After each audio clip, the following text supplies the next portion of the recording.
ओम साई राम। मेरा नाम विपिन कुमार, साईं वरुण द्वारका फाउंडेशन का को-फाउंडर एंड अप्लाइड साइकोलॉजिस्ट। आज की जो लीला है उसमें हम आपको स्टोरी बताएंगे बाबा के बहुत प्यारे भक्त शंकर जी की। शंकर जी एक चाय बेचने वाले हैं जो कि शिरडी में गेट नंबर 2 की जो एंट्री है उसके पास अय्यर जी का स्वामी मद्रास कैफ़े है। उसके साथ ही जो एक रेजिडेंशियल बिल्डिंग है उसके नीचे वो खड़े होते हैं, चाय बेचते हैं। शंकर जी की स्टोरी बहुत इमोशनल है, बहुत अप्स एंड डाउन से भरी हुई है। ज़्यादातर डाउन्स ही रहे हैं उनमें, बट उनका बाबा के प्रति जो प्यार है, बाबा के प्रति जो भक्ति है, वो भक्ति और वो प्यार बहुत इंस्पायरिंग है। अगर कोई चाहे इंस्पायर होना उनसे, तो उनसे बड़ी एक इंस्पिरेशनल फिगर और कोई नहीं दिख सकती। एटलीस्ट मैंने नहीं देखी अपनी लाइफ में। शंकर जी की एक बहुत हंसती खेलती फैमिली थी आज से 30-40 साल पहले। तब वो कहीं पे काम करते थे और शहर में काम करते थे। गांव में उनका पूरा परिवार था। उनके बेटी की शादी थी या बेटे की शादी थी और उनका पूरा परिवार शहर आ रखा था शॉपिंग करने के लिए। और जब वो शॉपिंग करके बहुत खुशी शॉपिंग करके जब वो अपने घर, पूरा परिवार घर चले गया, क्योंकि वहाँ पे शादी की प्रिपरेशंस थी। और शंकर जी ने सोचा कि वो एक दिन बाद जाएंगे अपना काम निपटा के। बट जब उनका परिवार गया, जिस बस में वो लोग गए, वो बस का एक्सीडेंट हो गया और उस बस में शंकर जी ने अपना पूरा परिवार गंवा दिया। उनके बच्चे की जिनकी शादी थी वो, उनकी पत्नी और उनके दूसरे बच्चे सब एक ही झटके में उनको छोड़ के चले गए। बाबा के स्थान में सबने जगह पाई। शंकर जी उस टाइम पे वेल्दी थे, बहुत ज़्यादा नहीं, बट उनका अच्छा सेविंग्स था और उनका घर भी अच्छे तरीके से चलता था। जब उनको पता चला कि उनका परिवार के साथ ये हादसा हुआ है, तब वो 2 साल डिप्रेशन में रहे और हॉस्पिटल में भी एडमिट थे।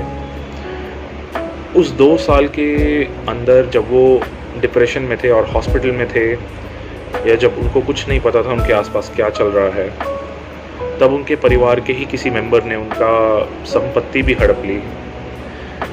उनका जितनी सेविंग्स थी वो सब उनकी ले ली। कहते हैं ना, परीक्षा का समय जब आता है तो फिर हर तरफ से आता है। ये बात 70s या 80s की है। उसके बाद भी आज शंकर जी अपना सब कुछ गंवा चुके हैं, बट उनका विश्वास, उनकी भक्ति, उनका प्यार बाबा के प्रति वो आज भी उतना है और हर रोज़ दिन ब दिन बढ़ता ही जाता है। उनका बाबा पे इतना विश्वास है कि वो कहते हैं कि मैं चाहता तो भीख मांग सकता था, मैं भीख मांग के खा लेता, मुझे काम करने की ज़रूरत नहीं। बट आज भी 70 साल की उम्र में वो एक रेडी में चाय बेचते हैं, क्योंकि भीख मांग के कमाना या भीख मांग के खाना उनके उसूलों के ख़िलाफ़ है। और सच में बात करें तो ये बाबा ही हैं जो उनके साथ हैं।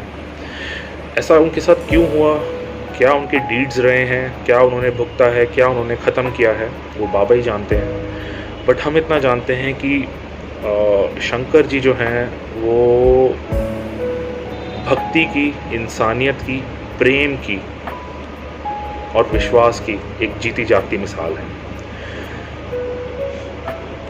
वैसे तो बाबा ने इनको शिरडी में रखा हुआ है, इससे बड़ी लीला और कुछ नहीं है। बाबा इनको सपोर्ट करते हैं। इनफैक्ट विनी माँ ने ही हमें इनसे मिलवाया था। जब नवंबर में गए थे, विनी माँ से मिले थे और विनी माँ ने ही हमें कहा था कि आप इनके पास ज़रूर चाय पीजिए।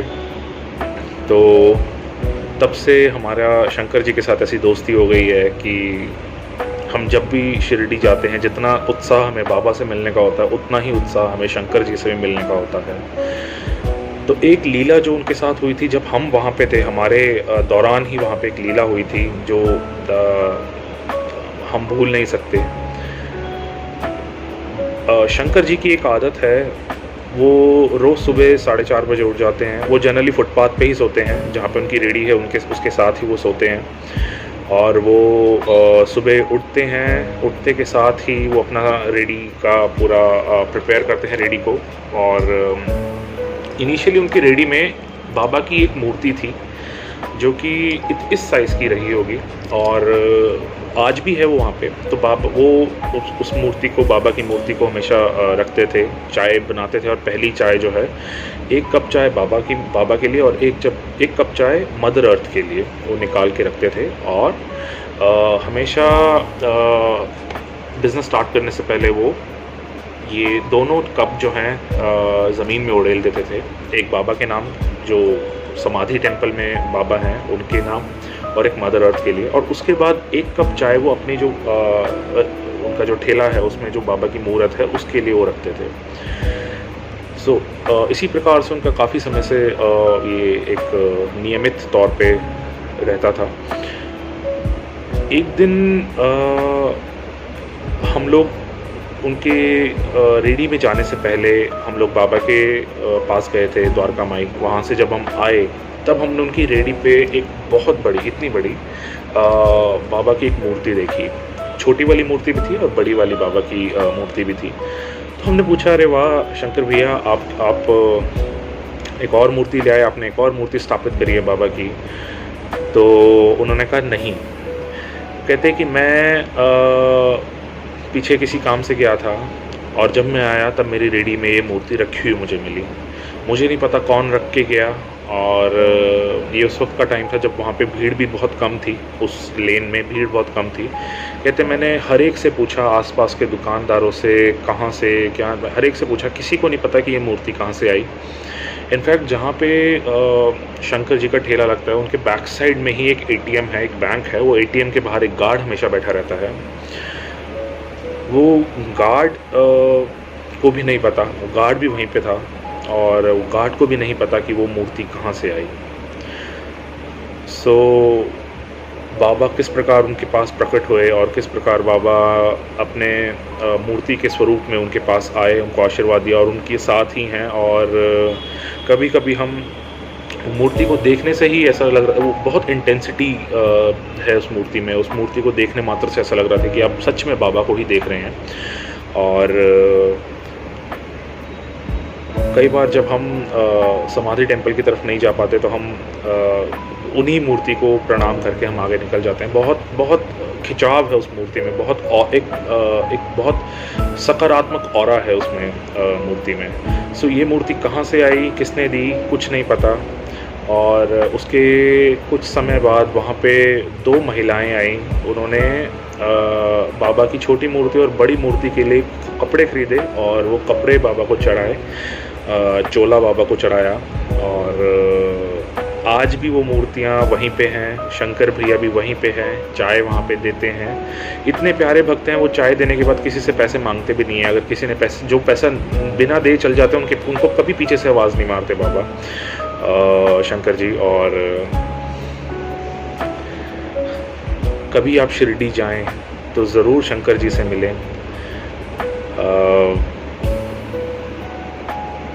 मानवता की जीती जागती मिसाल हैं, इंसानियत की जीती जागती मिसाल हैं, प्रेम की जीती जागती मिसाल हैं वो।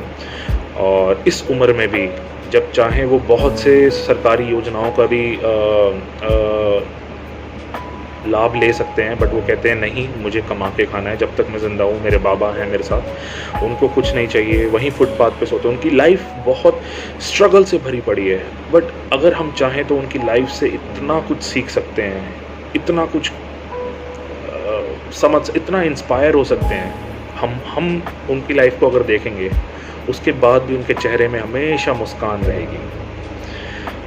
जब भी अगर आप कभी शिरडी जाएं तो उनसे ज़रूर मिलें। शंकर जी चाय वाले, गेट नंबर 2 के सामने जो गली जाती है उसमें मद्रास कैफ़े के साथ वो बैठते हैं। ये थी शंकर जी की स्टोरी। इससे सीखने को बहुत कुछ मिलता है अगर हम सीखना चाहें तो, कि प्रॉब्लम्स हर एक की लाइफ में आती हैं। हम कभी कोई बहुत छोटी प्रॉब्लम से भी इतना ज़्यादा घबरा जाते हैं, इतना ज़्यादा रिएक्ट कर जाते हैं। या इतना ज़्यादा सहम जाते हैं कि हम अपनी मेंटल स्टेबिलिटी खो देते हैं। यहाँ पे इंसान ने पूरे अपना परिवार खो दिया, अपना पोज़ेशंस खो दी, अपना सब कुछ खो दिया। आज भी ये फुटपाथ पे सोते हैं, मगर इन्होंने जीना नहीं छोड़ा। जितने भी चैलेंजेस सामने आते हैं उसको हमेशा फेस करते हैं, क्योंकि इनका बाबा पे पूरा विश्वास है। सो अगर हम इनसे कुछ सीख सकते हैं, इनसे, इनकी लीला से या इनकी लाइफ से अगर कुछ सीख सकते हैं, तो वो है बाबा पे विश्वास किसी भी सिचुएशन में। ओम साई राम।